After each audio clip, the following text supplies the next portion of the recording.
기대해 나에게 주신 하루를 때론 피곤하고 일어나기 싫고 널 깨우는 알람 소리에 짜증도 나겠지만 안녕하세요.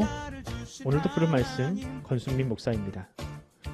쉬지 않고 나를 지키셨네. 오늘을 나에게 주셨네. 새 말씀 안에 주가 주신 사랑과 은혜와 능력. 오늘 우리가 은혜 받을 하나님 말씀은 다니엘서 8장 9절로 12절까지 말씀입니다. 그중 한 뿔에서 또 작은 뿔 하나가 나서 남쪽과 동쪽과 또 영화로운 땅을 향하여 심히 커지더니 그것이 하늘 군대에 미칠 만큼 커져서 그 군대와 별들 중에 며칠 땅에 떨어뜨리고 그것을 짓밟고 또 스스로 높아져서 군대의 주제를 대적하며 그에게 매일 드리는 제사를 없애버렸고 그의 성소를 헐었으며 그의 악으로 말미암아 백성이 매일 드리는 제사가 넘긴 바 되었고 그것이 또 진리를 땅에 던짐에 자의로 행하여 형통하였더라. 아멘. 오늘 설교 제목은 고난도 계획의 일부였다입니다. 영화를 좋아하는 분들은 영화를 최대한 빨리 보려고 합니다. 그 이유는 스포일러들 때문인데요. 스포일러란 영화나 연극을 보지 않는 사람에게 주요 내용이나 결말을 미리 알려서 재미를 떨어뜨리는 사람을 일컫는 말로 영화를 좋아하는 사람들에게는 가장 피하고 싶은 사람입니다. 영화의 결말을 알면 영화를 볼 때 몰입도가 떨어지고 재미가 없어집니다. 예를 들어 주인공이 끝까지 죽지 않는다는 정보를 가지고 영화를 보게 되면 주인공이 아무리 큰 위기에 빠지더라도 긴장감을 느낄 수 없습니다. 왜냐하면 그 주인공은 절대로 죽지 않으니까요. 이 영화를 만약 우리의 인생으로 대입한다면 어떨까요? 만약 영화처럼 우리도 우리의 인생 그리고 미래를 미리 알 수 있다면 우리는 과연 어떤 선택을 할까요? 미래를 미리 알면 재미가 없으니 알고 싶지 않아 할까요? 아닙니다. 사람들은 영화와는 달리 우리의 인생과 미래에 대해서는 매우 큰 관심이 있습니다.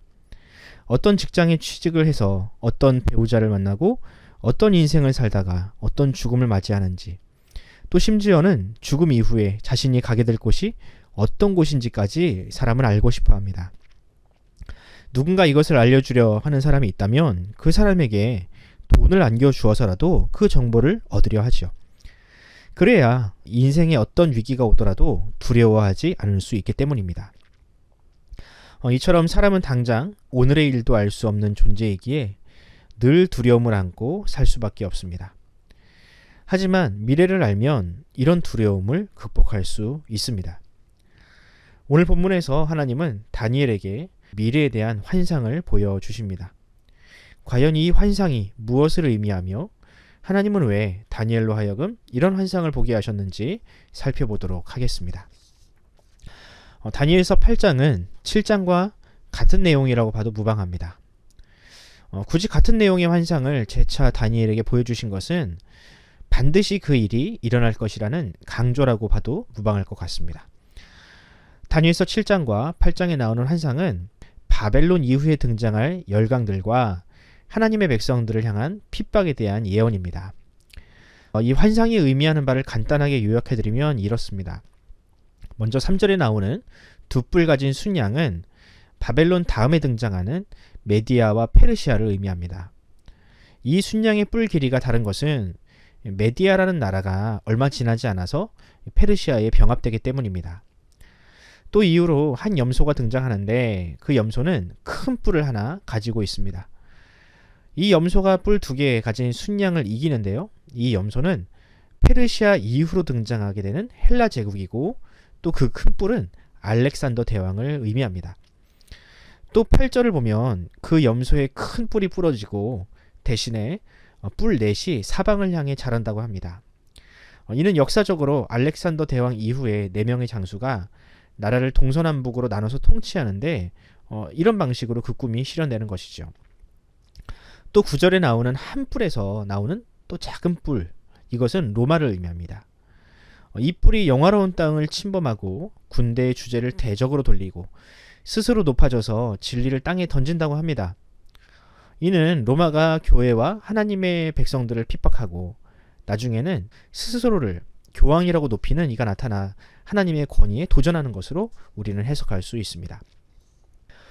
이처럼 하나님은 다니엘에게 바벨론 제국을 넘어 페르시아, 헬라, 그리고 로마에 이르기까지 앞으로 일어나게 될 일들을 환상으로 보여주셨습니다.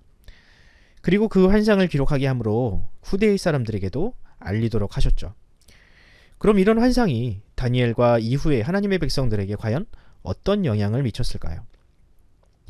결론적으로 말씀드리면 다니엘이 본 환상은 장차 고난과 핍박을 겪게 될 성도들에게 크나큰 위로가 되었습니다. 이것이 과연 어떻게 가능할까? 핍박과 고난이라는 현실적인 문제에 처한 사람들에게 수백 년 전에 있었던 환상이 과연 어떻게 위로가 될 수 있을까요? 지금 당장 하나님께서 그들에게 환상 가운데 나타나셔도 위로가 될까 말까인데 말입니다. 다니엘이 봤던 환상이 고난 중에 있는 사람들에게 위로가 된 이유는 그 고난이 미리 예고된 고난이었기 때문입니다. 다시 말하면 그들의 고난은 하나님과 상관없는 고난이 아니라 하나님의 계획 속에 있는 고난이었던 것입니다. 바벨론, 페르시아, 헬라, 이 로마라는 나라들은 당시로서는 정말로 두려운 그런 천하를 호령하던 열강들이었지만 하나님의 시선에서는 그들은 그저 이 땅에 잠시 있다 사라지는 이슬과도 같은 존재들이었습니다. 그들이 아무리 세상을 어지럽게 해도 하나님의 시선에서는 그저 뿔난 양과 염소에 불과했습니다. 물론 그런 열강들은 하나님의 백성들에게 크나큰 고통을 줍니다. 그들의 핍박으로 예배에도 지장을 받고 교회의 지도자들도 목숨을 잃게 될 것입니다. 하지만 하나님은 그 고난을 이미 알고 계셨습니다. 또 그 고난은 하나님의 계획 안에 있었으며 하나님은 그 고난을 통해서 하나님의 영광을 나타내셨습니다. 물론 하나님은 교회가 핍박을 당하지 않도록 하실 수도 있었겠죠. 하지만 그것은 하나님의 영광을 위한 일이 아니었습니다.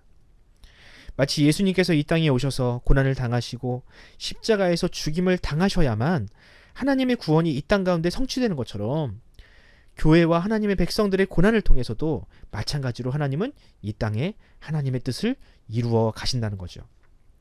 그래서 하나님은 때로 교회와 그분의 백성들에게 고난을 허락하시는 겁니다.